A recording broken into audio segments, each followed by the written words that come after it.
Hi everyone, my name is Mike Truong and I am the Director of Digital Learning in the Center for Teaching, Learning, and Assessment, CTLA. Today I'd like to talk about how to improve nursing education through online learning. But first, let me define what I mean by online learning. Mostly when I say online learning, I'm referring to the online asynchronous courses, the ones that are fully built out and the role of the faculty shifts from content focused to student interaction. So that's what I mean by online learning.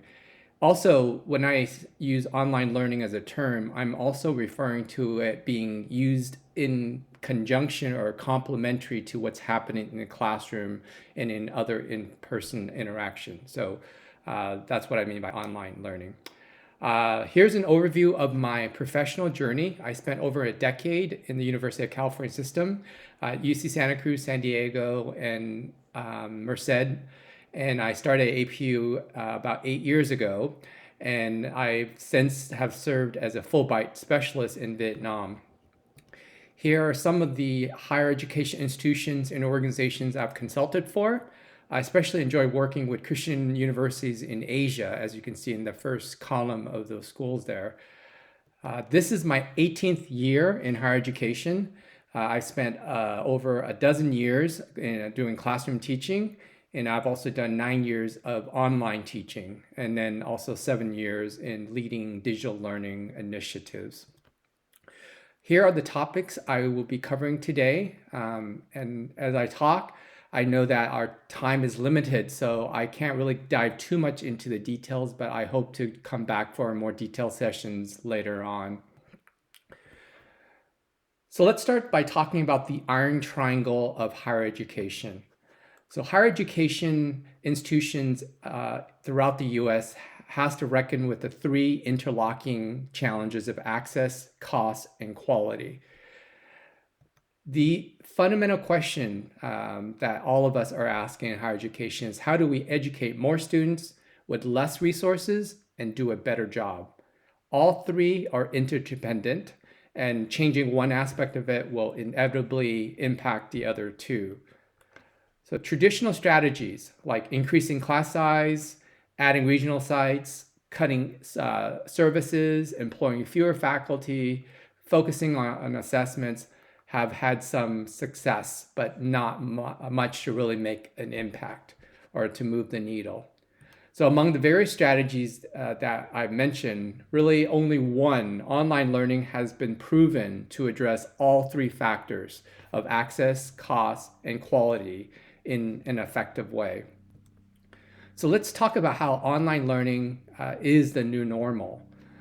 Since the pandemic, we have all experienced the disruptions that it had on our teaching and learning.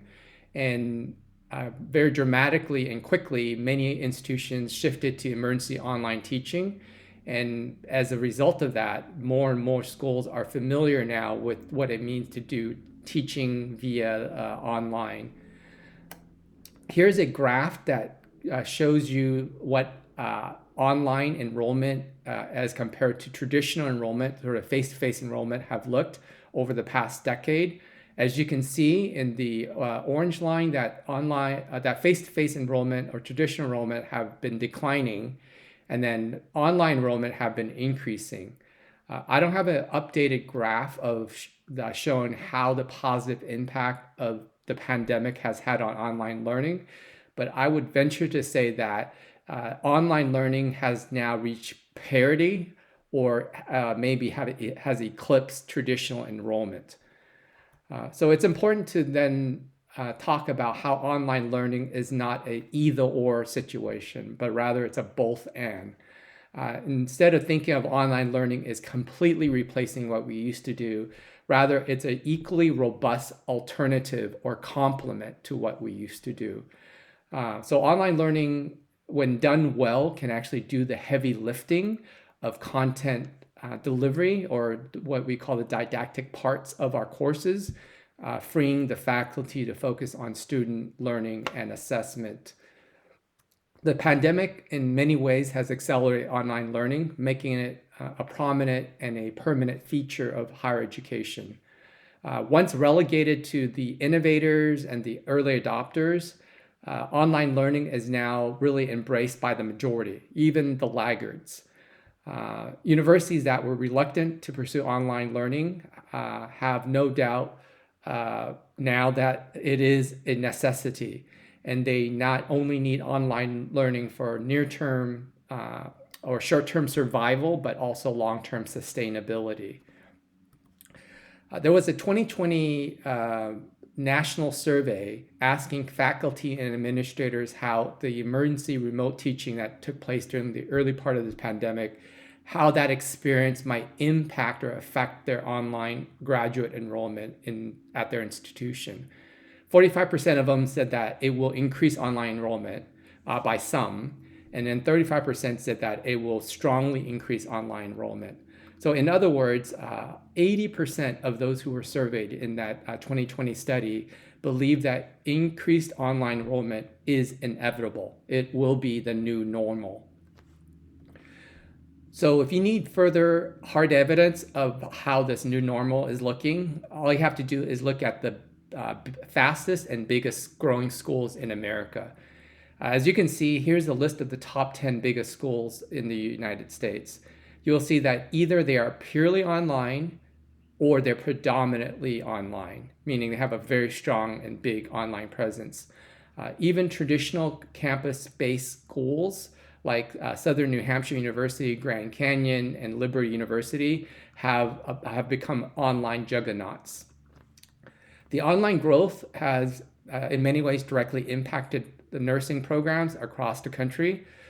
For example, here you see the Western Governor University, which is a competency-based online school, which offers 17 degrees and certificates in nursing. Another example is Arizona State University Online, which offers over a dozen fully online programs ranging from certificates and masters in nursing.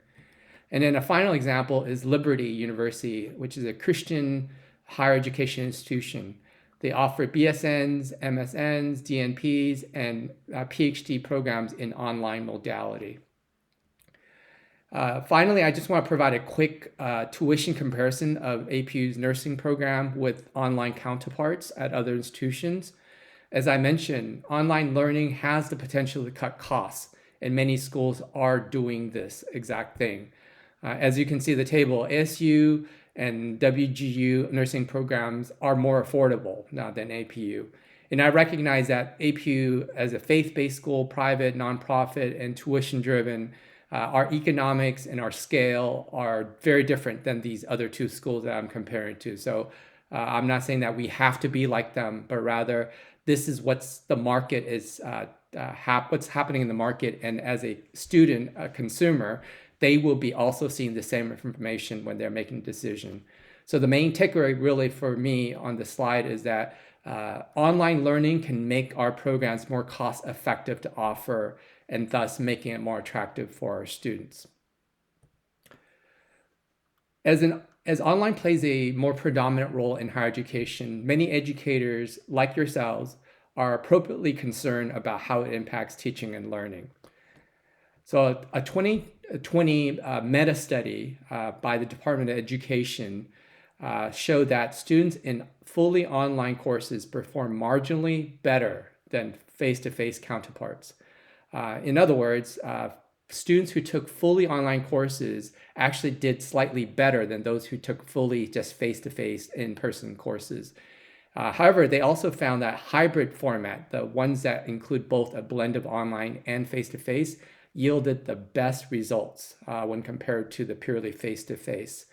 The DOAE study that was done in 2010 generated lots of attention and also lots of criticism. A number of follow-up studies, including this one by Jaggard, found that online courses disadvantages low-income and underrepresented students or underprepared students. And so they argue that schools that expand their online learning must also expand their student support services to meet the needs of these students. A 2012 study in the Journal of Nursing Education conducted a literature review of 156 articles that looked at the impact of online learning on graduate education. They examined tools used, strategy by the faculty, program administration, assessment, and other factors. And they found that most schools increased their online enrollment, did not see any significant difference between the learning of online students versus the face-to-face students. So there was no statistical difference between face-to-face and online students when it came to the learning that happened.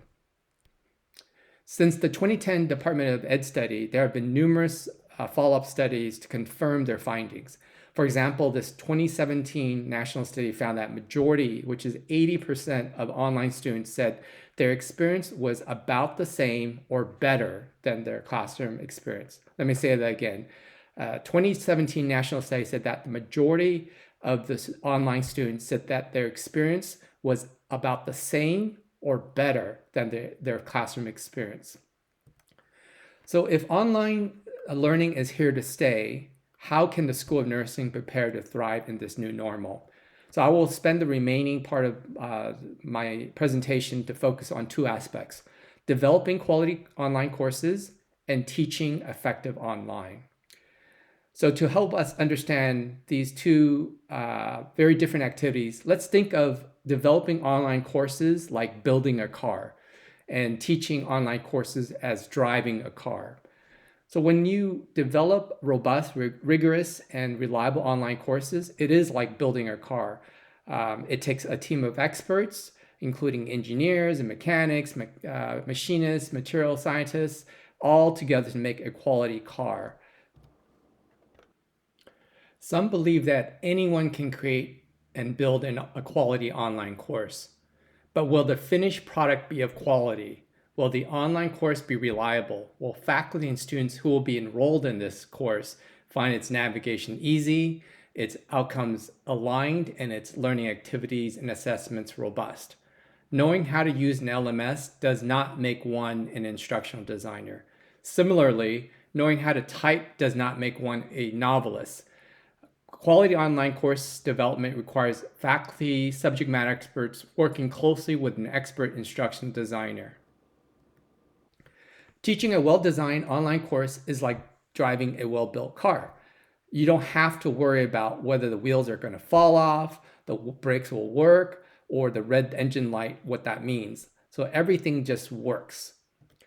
With a well-designed online course, the faculty time and energy shifts away from content creation, management, and delivery, which is all built into the course.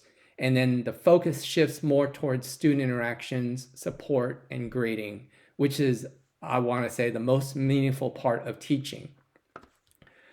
Chickering and Gamson, 7 Principles of Teaching, offers one framework for how to do effective online teaching. So while these principles were developed in sort of the pre-online era, they're still very apt for today's new normal. Faculty and student contact, student contact, active learning, prompt feedback, time on task, high expectations, and experiences with diversity all can help increase the quality of online learning and teaching. And well-built online courses, they can leverage the Canvas tools and features and related technologies to make the course an even more enjoyable experience.